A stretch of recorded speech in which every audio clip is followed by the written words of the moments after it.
Bonsoir à tout le monde. Le roman Le dresseur de fauves, Congéniant 1, soumis à notre critique littéraire, a tout de suite suscité notre intérêt, non seulement par le choix des couleurs, mais aussi par le style d'écriture qui se veut clair et limpide, engagé et fluide, créatif et accessible. L'auteur a choisi à travers sa belle plume d'écriture imprimée au Cameroun en février 2004 de porter le nom de Pam Dieng afin de nous introduire dans les méandres de la vie d'un adolescent qui devra faire preuve de courage et d'abnégation pour réussir l'épreuve de l'Oloku, ce creuset favorisant entre autres la sortie de la catégorie de l'âge qu'elle appelle l'acquis. Quand pertinence et éloquence s'harmonisent dans un ouvrage, on a affaire à une gêne scripturale. Ici, tout a du sens. Dès la première de couverture, le lecteur est frappé par la merveilleuse image réalisée par Curtis Minko, au point de s'interroger sur la beauté et la candeur d'un enfant qui reste impavide dans la neige quand combattrait pour lui un félidé noir aux yeux jaunes. L'incipit de ce livre est fort révélateur et plante avec tact et habileté le décor pour une aventure dans laquelle l'auteur prend plaisir à attiser la curiosité de son lectorat sur les cultures des anciens groupes ethniques de l'Afrique et d'ailleurs.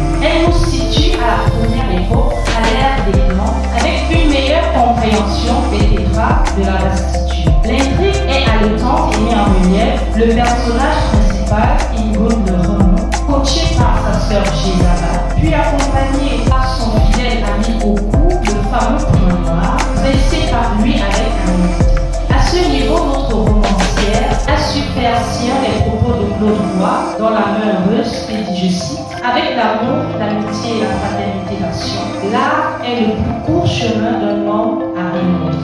C'est donc dans les règles de l'art que nous sommes invités à accueillir ces belles pages et bien sûr à les lire.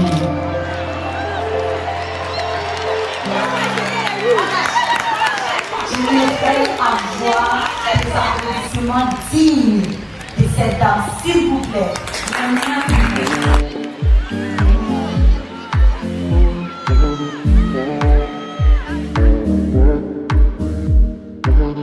Vous allez nous parler de vous-même. Et qui est Pam Dieng? Je vais essayer. À nouveau, bonsoir tout le monde. Merci à vous tous d'être présents aujourd'hui. Pam Dieng est un pseudonyme. Dieng, c'est le nom de ma mère.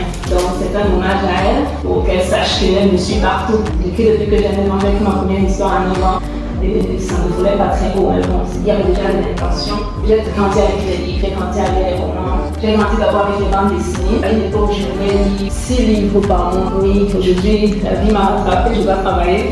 Le dresseur de fauves est, je crois, mon 3e roman. Le premier que j'ai publié s'appelait Une proposition surprenante. Je l'ai publié sur un autre pseudonyme, Gabriel, qui c'était dans le cadre d'un concours pour les éditions HQM, la version française d'Arlequin.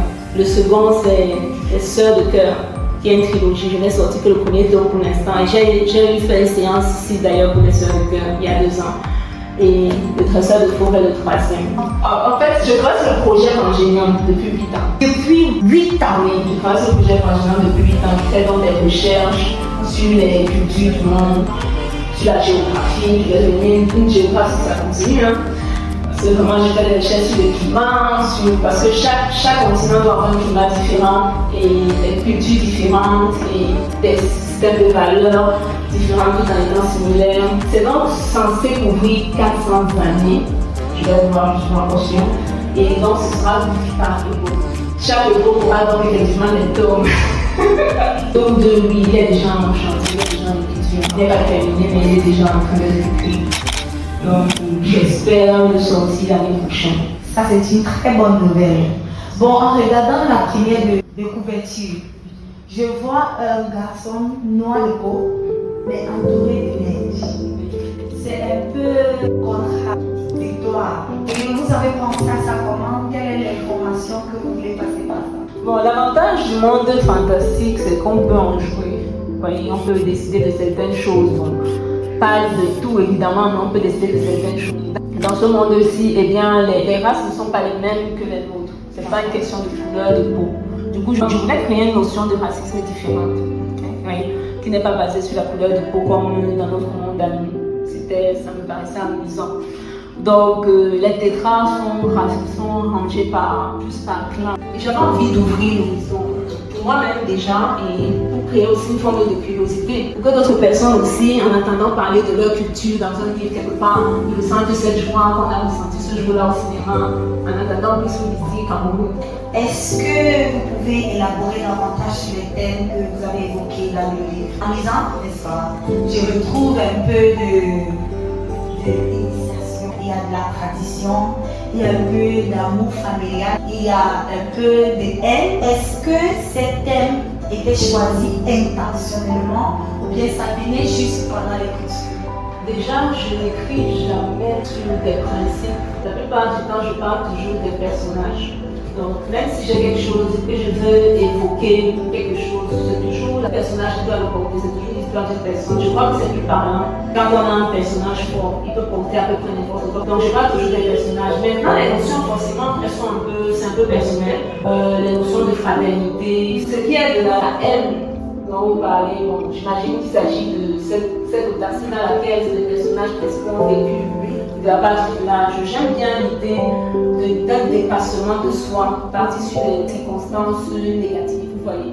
Donc on est avec, disons, de mauvaises cartes et comment on les joue pour aller plus loin. Que ce soit les monos, sa sœur, c'est vraiment cette idée-là de dire que vous pouvez naître quelque part, vous pouvez être défavorisé, et vous pouvez quand même trouver en vous la force de créer quelque chose de bien. Il y aura combien de tomes après? La question n'est pas combien de tomes il y aura, la question est combien d'époques. Oh, wow. Comment est-ce que je dois prononcer les mots en arabe?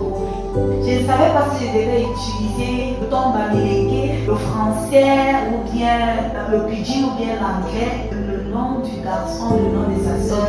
Quel ton est-ce qu'on va utiliser? En réalité, les noms se prononcent comme ils sont écrits, à part son nom à lui, qui est avec un J, mais c'est les Hono. Sa sœur c'est Gisaba, Ori, Oluku, Ori, Tangere, Gariba et non. Nous allons reprendre la note de lecture avec Madame Christelle Siri.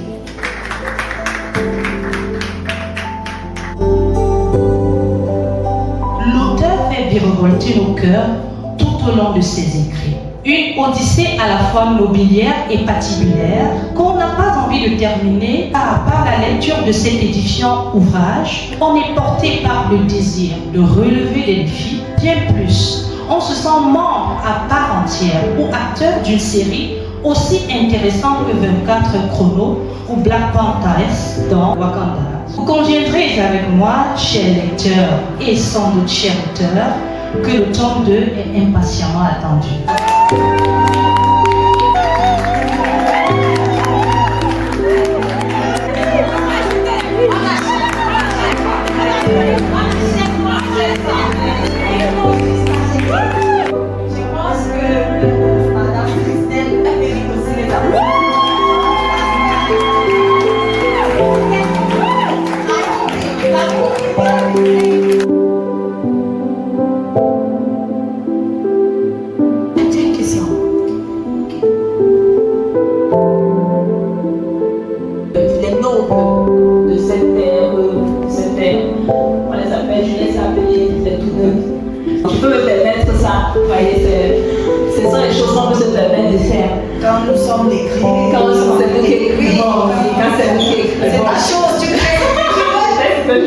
J'ai fait un glossaire parce que justement j'avais envie de créer certaines curiosités que les gens ont envie de chercher. J'ai fait un glossaire.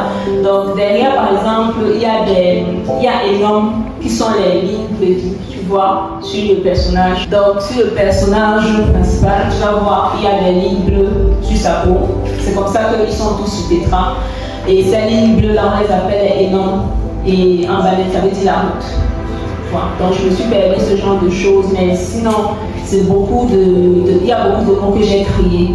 Et il y en a d'autres arbres, par exemple, au Burkinabé, ce sont les scarifications. Donc quand tu liras le glossaire, tu verras d'où certains mots viennent et d'autres que j'ai imaginés moi. Ma question était le nom du premier roman. D'accord, tu t'appelles Ok. Marie-Claire, le premier roman que j'ai publié, parce que c'est pas le premier que j'ai écrit. Le premier que j'ai écrit, je ne l'ai jamais publié, il est toujours dans mon ordinateur. Le premier roman publié, ça s'appelait Une proposition surprenante. Je réfléchis toujours parce qu'en fait, c'est pas le titre que j'avais donné à l'origine. Les éditeurs ont changé. C'est pour ça qu'à chaque fois, je dois me rappeler. Ça s'appelait Une proposition surprenante. Je crois qu'il est toujours disponible sur Amazon. Je l'ai publié sur un autre pseudo, Gabriel K. J'ai été retenue par la doctrine Luku, qui m'a un peu renvoyé par d'autres citations d'autres auteurs dans la légende personnelle de Paulo Coelho, dans son livre L'Alchimiste.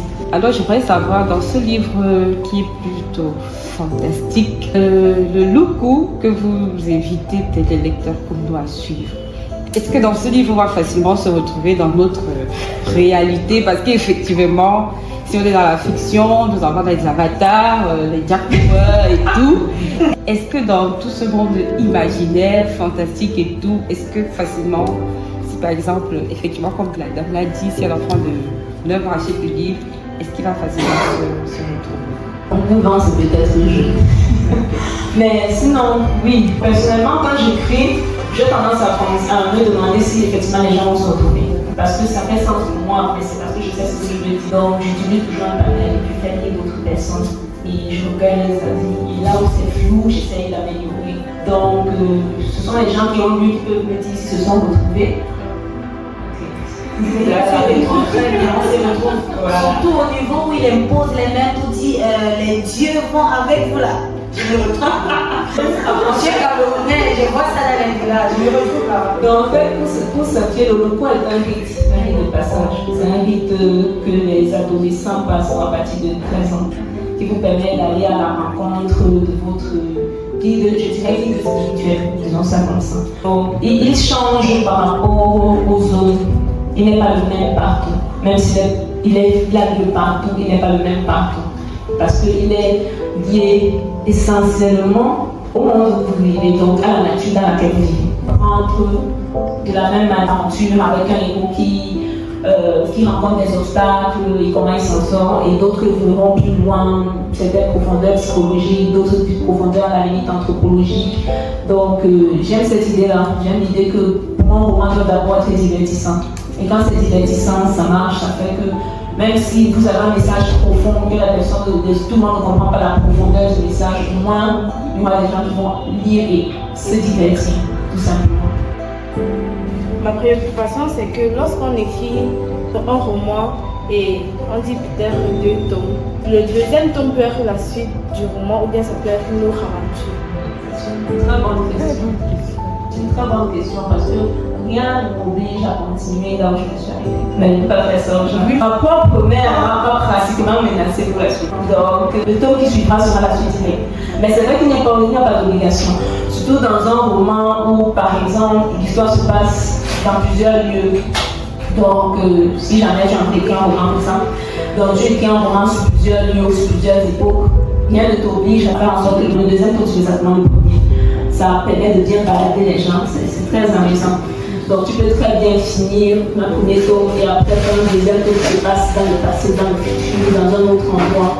Et après un moment, tu pourras relire les 2 histoires. Mais moi, oui, ce sera une suite directe. On me l'a demandé. C'est Jeff Hamilton, auteur camerounais. Je n'aurais pas une question à te poser, pas. C'est plutôt un témoignage. Avant de lire Le Dresseur des Faux, je ne m'intéressais pas au genre fantastique. Parce que je me disais que le monde est réaliste, il y a beaucoup de choses à apprendre dans le monde réaliste. Je n'en sais pas suffisamment, c'est déjà assez compliqué. Qu'est-ce que je vais voir dans ce genre? Et pour vous dire vrai, jusqu'à mon âge, je n'avais jamais regardé un seul film d'Harry Potter. Jamais. C'est à partir du Dresseur des Faux que j'ai vu que ça. C'est très divertissant, c'est intéressant, c'est beaucoup d'imagination. Je disais que les choses ressemblaient à quoi bon y penser, s'y intéresser, mais grâce à toi, Pam, j'ai commencé à regarder Harry Potter. C'est très, très intéressant. C'est comment ton voyage jusqu'ici? Vous aimez déjà? Oui, j'aime déjà, et je crois que je vais continuer à lire ce genre littéraire. Merci. Bon, rappelez ça encore. Petite anecdote, c'est une très bonne amie. C'est une très bonne amie et elle fait partie des premières personnes à qui j'ai envoyé le livre avant de l'éditer parce que justement, je sais qu'elle ne lit pas ce genre de choses. Je me nomme Marielle Kolokoso. Je suis docteur Marielle Kolokoso. d'entame vous remercier pour cet ouvrage. Je ne l'ai pas encore lu, malheureusement. Mais je vous assure que rien qu'étant assise là et à écouter la brillante note de lecture, j'ai vraiment envie de lire. Alors, j'ai deux questions. La première, c'est, et vous avez dit tout à l'heure que vous avez travaillé pendant 8 ans et donc vous pour pouvoir produire ce document. Mais j'aimerais savoir quel a été votre plus grand défi pendant cette année-là et comment vous avez réussi à surmonter, parce que la recherche est tellement difficile, tellement prenante, elle demande de vraiment se rencontrer soi-même, de se dépasser même. Donc, quel a été votre plus grand défi? Comment vous l'avez surmonté? Pour ce qui est de la première question des défis, vous pouvez créer des choses, mais vous ne pouvez par exemple pas créer la pluie. Ça devient compliqué si vous allez sur ce genre de concept et que vous les recréez. Ça demande tellement d'explications et pour l'auteur, le lecteur aussi. Donc ça a été un de mes défis. Et la recherche évidemment, parce que je recherche dans les bibliothèques, les librairies et sur Google évidemment. Je n'ai pas fini le travail, je n'ai toujours pas fini. Je n'ai pas fini de créer le monde en question. Je n'aurais pas pu écrire si j'avais fini de le créer. À un moment, je me suis juste arrêtée et j'ai décidé de me concentrer sur un seul continent. J'avais les bases pour l'ensemble, mais j'ai décidé de me concentrer sur un seul continent parce que si je devais penser aux 5, je crois que j'en ai 5, je ne m'en souviens même plus. Si je devais penser aux 5 en même temps, en sachant que je dois me projeter sur 400 ans, j'avais trop mal à la tête. La recherche continue et je vais continuer doucement. D'un point de vue personnel, le défi c'est le temps parce que je travaille à temps plein. Je suis Doris Eroko, merci à l'auteur. On est séduit par la jeunesse qui produit des merveilles, donc vraiment félicitations. Je voudrais par la suite féliciter Madame Christelle Céline qui a produit la note de lecture. Je vous assure, il y a au moins un mot que je ne connaissais pas.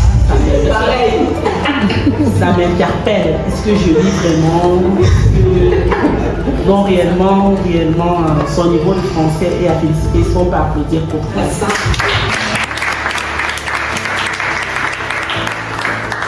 J'aimerais féliciter la personne qui a fait les livres d'enfants ici. Parce que ce sont les congés et parfois on se dit c'est le moment de renouveler l'abonnement. Maintenant ça te met toutes les chaînes. Il ne faudrait pas que les enfants s'ennuient.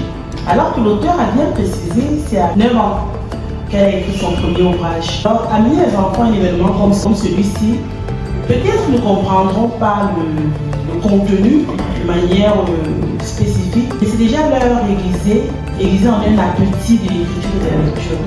Donc vraiment, la prochaine fois, on viendra avec tout le village.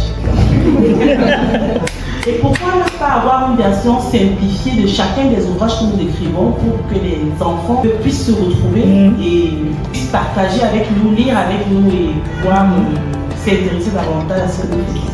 Ok, ma question est la suivante. Pourquoi le titre? C'est vrai qu'en entendant le dresseur de faux, peut-être on s'attend à un personnage plus imposant qu'un adolescent. Et c'est aussi un petit paradoxe qui est assez intéressant. Dès qu'on peut conquérir énormément, même en étant jeune, il a fait preuve d'imagination, de courage et il a utilisé les armes qu'il avait. Et les armes qu'il avait, c'est les armes de son...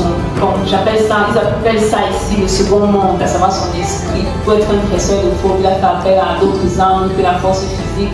Et c'est aussi ce petit paradoxe-là qui est intéressant.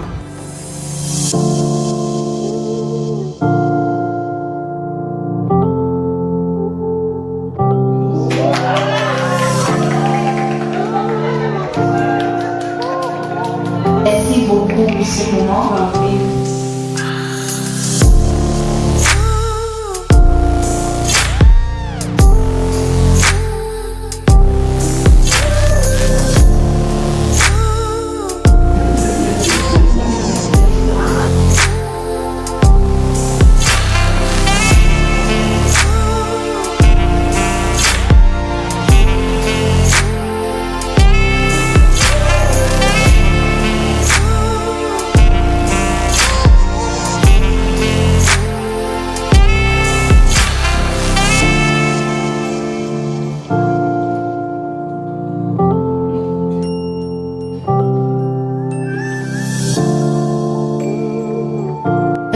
Bonne lecture. Merci.